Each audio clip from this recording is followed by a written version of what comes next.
What's up everyone? Welcome back to the channel। तो guys अब हम लाइव से एक आखिरी बार फाइनल वीडियो देखने वाले हैं लाइव से पहले, जिसमें मैं आपको एक बार जस्ट लास्ट की चीजें बता दूं कि किन किन चीज़ों का आपको ध्यान रखना है, किन किन चीज़ों पे आपको काम करना है, ताकि आपसे बिल्कुल भी गलतियां ना हो और आप बहुत अच्छे तरीके से स्कोर कर पाओ अकाउंट्स में फुल।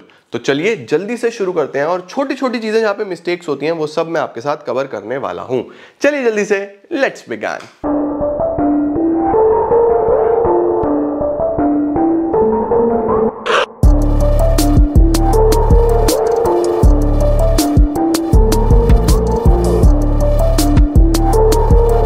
अब बच्चों ध्यान से सुनो कि जो तुम्हारा अकाउंट्स का पेपर है ये तुम्हारे से दो चीजें मांगता है। Number 1 speed, number 2 accuracy. तो तुमको सबसे पहले स्पीड भी मेंटेन करनी है, दूसरा एक्यूरेसी का भी ध्यान रखना है। मोस्टली बच्चे दोनों नहीं कर पाते, एक्यूरेट होते हैं तो पेपर छूट जाता है, पेपर पूरा करते हैं तो गलती हो जाती है कहीं ना कहीं। तो आपको एक बैलेंस बना के चलना है बेटा स्पीड और एक्यूरेसी में। अगर स्पीड और एक्यूरेसी में बैलेंस नहीं होगा ना तो गड़बड़ हो जाएगी। तो ऑलवेज रिमेंबर कि हमें इन दोनों में बैलेंस चाहिए अगर अकाउंट्स में एक्सेल करना है, 100 में से 100 लाने। सर इनमें बैलेंस कैसे बनेगा? इनमें बैलेंस बनेगा शुरू के 15 मिनट का यूटिलाइजेशन करके। शुरू के 15 मिनट में बच्चों पहले तो तुम लोग सबसे पहले ये सेलेक्ट कर लेना कि तुमको पेपर में कौन सा क्वेश्चन करना है और कौन सा क्वेश्चन छोड़ना है। शेयर्स के क्वेश्चंस में चॉइस आ रहा है, एडमिशन के क्वेश्चन में चॉइस आ रहा है, तो तुम क्या करने वाले हो, क्या छोड़ने वाले हो, बाद में मत डिसाइड करना। एक बार ध्यान से देख लेना कि कौन सा करने वाले हो, कौन सा छोड़ने वाले हो। दूसरा, कम से कम 8 से 10 एमसीक्यूज कोशिश करना कि तुम्हारे बन जाए। ज्यादा बन जाए तो बहुत बढ़िया है, बट 5 तो बन ही जाए यार, है ना। कोशिश करना 5 से लेके 7, 8, 10 एमसीक्यूज अगर तुम्हारे 15 मिनट में बन जाते हैं शुरू के 15 मिनट में तो बहुत ही अच्छा हो जाएगा। ऑल्दो थोड़ा टिपिकल है क्योंकि सॉल्विंग वाले भी होते हैं, बट देख लेना कोई डायरेक्ट थ्योरी वाले एमसीक्यूज हैं। जैसे उसने पूछ लिया कि बताओ सिक्योरिटी प्रीमियम कहाँ कहाँ यूटिलाइज हो सकता है, कर लिया या नहीं कर लिया, बहुत इंपॉर्टेंट टॉपिक है ये। सिक्योरिटी प्रीमियम को कहाँ कहाँ यूटिलाइज कर सकते हो, बताओ कैपिटल रिजर्व और रिजर्व कैपिटल में क्या फर्क है ना। इस तरीके की चीजें पूछ सकता है आप लोगों से। डिबेंचर्स की थ्योरी पूछ लेता है कि बताओ कन्वर्टेबल डिबेंचर्स कौन कौन से होते हैं, या शेयर्स पे थ्योरी पूछ लेगा, एलएलपी पे पूछ लेगा मैक्सिमम नंबर ऑफ पार्टनर्स कितने होते हैं लिमिटेड लायबिलिटी पार्टनरशिप में, राइट। तो इस तरीके से कुछ थ्योरी के क्वेश्चंस हो सकते हैं, या amount transfer to capital reserve कितना है, रेशियोज के कुछ छोटे मोटे एमसीक्यूज हो सकते हैं। तो कोशिश करो कि आपके 15 मिनट में कुछ 4, 5, 6, 7 एमसीक्यूज हो जाए यार, इसका खास तौर पे ध्यान रखना, ठीक है। ये तुम्हें एज मिल गया ना, फिर तुम्हारे लिए पेपर पूरा करना बहुत आसान हो जाएगा। अब आगे चलते हैं। देखो सबसे पहले हर क्वेश्चन में मैं आपको ये बताता हूं, कॉपी में बढ़िया तरीके से मार्जिन्स ड्रॉ कर लेना, ठीक है। हर नया क्वेश्चन नए पेज पे चालू करना। अब सपोज आप क्वेश्चन नंबर 6 कर रहे हो, एमसीक्यू है, ठीक है, और उस एमसीक्यू में आपका आंसर आया D 22,000। अब तुमको लग रहा है यार सर मैं इसका मार्किंग या इसका वर्किंग नोट्स कहां पे करूं, तो इसी के नीचे कर सकते हो। ऐसी कोई टेंशन वाली बात नहीं है कि तुम्हें लास्ट में करना है, इसी के नीचे वर्किंग नोट्स बनाओ, खत्म।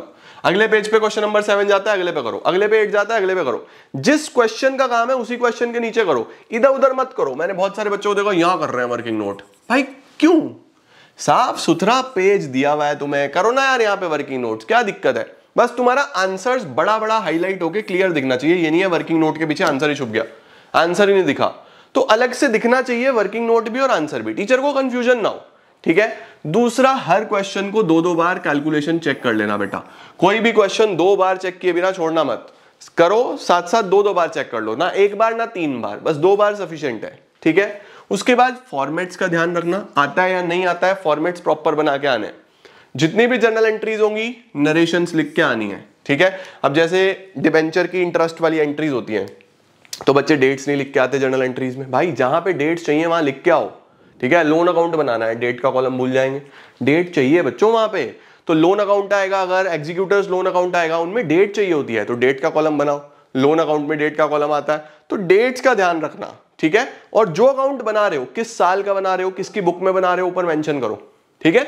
इस बात को बहुत ध्यान रखना। तो फॉर्मेट्स, नरेशंस बहुत अच्छे से, ठीक है। जर्नल का भी फॉर्मेट बना देना, अगर क्वेश्चन में जर्नल एंट्री आएगी तो particulars, LF, debit amount, credit amount, journal का प्रॉपर फॉर्मेट बना के आना। हर जर्नल के नीचे नरेशन लिख के आना। जर्नल में कई बार ऐसा होता है कि बच्चों ने करा, let suppose reserve debit to A to B. अब यहां पे है 50,000, होना था 30,000 20,000, कर दिया 30,000 और जल्दी जल्दी में ऐसे लिख दिया, जीरो गायब कर दी। ये गड़बड़ मत करके आना, ठीक है, ध्यान से करना, बहुत ध्यान से, ठीक है, परफेक्ट। अब एक छोटा सा प्रो टिप तुम्हें मैं और दे रहा हूं, एक प्रो टिप तुम्हें और दे रहा हूं। कोशिश करना तुम जब भी कोई अकाउंट बनाओ, सपोज रियलाइजेशन अकाउंट बनाने को आया, तुमने यहां पे सारी की सारी लाइबिलिटीज ब्रॉट डाउन कर ली, 1 2 3 4 जो भी है, ठीक है। तो एक तो खुला खुला लिखना, अमाउंट बड़ा बड़ा लिखना और जीरो से जीरो टिकाना। जैसे फॉर एग्जांपल पहले वाली 1 लाख की है तो मैंने ऐसे बड़ा बड़ा लिखा खुला खुला, दूसरी वाली 18,000 की है तो वो इसके नीचे रखना, तीसरी वाली 440 की है तो वो इसके नीचे रखना, चौथी वाली 1020 की है तो वो इसके नीचे रखना। इसके ऐसे लिखने से क्या होगा, तुम्हें कैलकुलेशन करनी आसान होगी और गलती नहीं होगी। तो तुम्हें देखेगा 0 0 0 0 फटाफट से 0, 4 और 2 6, 4 9 1 1 1 19 460, फटाक से तुम्हारा काम हो जाएगा। देख रहे हो, तो ये टेक्निक फॉलो करना है ना, कि आप एक तो बड़ा बड़ा लिखना दूर दूर, कि भाई 1 लाख रुपए मैंने ऐसे लिख दिए, नीचे वाला 20,000 मैंने ऐसे लिख दिया। तो तुम्हें क्या होगा, कैलकुलेशन में गलती अपने आप कम हो जाएगी। मोस्टली बच्चों की गलती की होती है क्योंकि बिल्कुल चिपका के लिख देंगे, पता ही नहीं चलता, प्लस माइनस गलत कर देते हैं।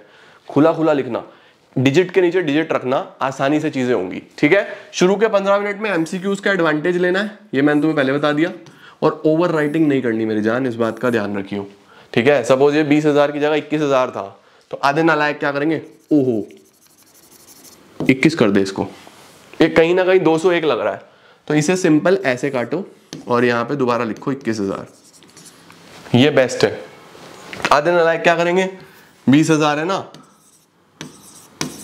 अब मुझे तो 21 करना है, ओहो इसे पूरा घिस देंगे, इसकी ऐसी तैसी कर देंगे, फिर लिखेंगे 21,000, क्या बढ़िया लग रहा है भाई ये। तो ऐसी चीजें मत करना, ओवर राइटिंग मत करना, बहुत क्लैरिटी से टीचर को पता चलना चाहिए, ठीक है। उसके अलावा स्पीड का थोड़ा सा ध्यान रखना, जल्दी जल्दी से करने के चक्कर में गलती नहीं करनी, थोड़ा सा ध्यान से स्पीड कर मेंटेन करके चलना, तुम्हारा चीजें हो जाएंगी आसानी से, ठीक है। और अगर किसी क्वेश्चन में अटक जाओ तो उस पर ज्यादा टाइम मत लगाना, छोड़ के आगे बढ़ो, अगला करो, दोबारा लास्ट में उस पर दोबारा आ जाना, हो जाएगा। क्योंकि ज्यादा देर उस पर फंसे रह गए तो फिर बाद वाला छूट जाएगा, वो नहीं होगा पूरा, ठीक है। और कोशिश करना जब शुरू करो तो बड़े क्वेश्चन शुरू में निपटा लो फटाफट से, ताकि लास्ट में फटाफट कर पाओ। कुछ बच्चे शुरू में ही छोटे छोटे छोटे क्वेश्चंस में लगे रहते हैं, लास्ट में बड़े होते ही नहीं है। तो ये कुछ चीजें हैं जो तुम्हें हेल्प करेंगी एग्जामिनेशन में थोड़ा एज लेने में और बेटर करने में। कोशिश करना साफ सुथरा रखो, ओवर राइटिंग कम से कम करो, हर नया क्वेश्चन नए पेज पे शुरू करो, वर्किंग नोट प्रॉपर दिखाओ, कुछ भी छोड़ के मत आना, और कुछ भी चीज ओरली मत करना। जो तुमने कैलकुलेशन करनी है ना वो वहीं करो क्वेश्चन के नीचे, टीचर को पता चलना चाहिए कि हाँ कैलकुलेशन करी है।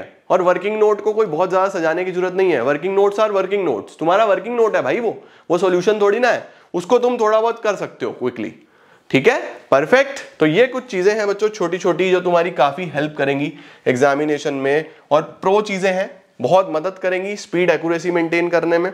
आज तुम सबने बहुत मेहनत करी है, थोड़ा सा रेस्ट कर लो, और सुबह 4 बजे मिल रहे हैं लाइव, फुल फ्लेजेड दोबारा से रिवीजन करेंगे हर चीज का, और कंप्लीट करेंगे हमारे अकाउंट्स के एग्जाम को भी, ठीक है।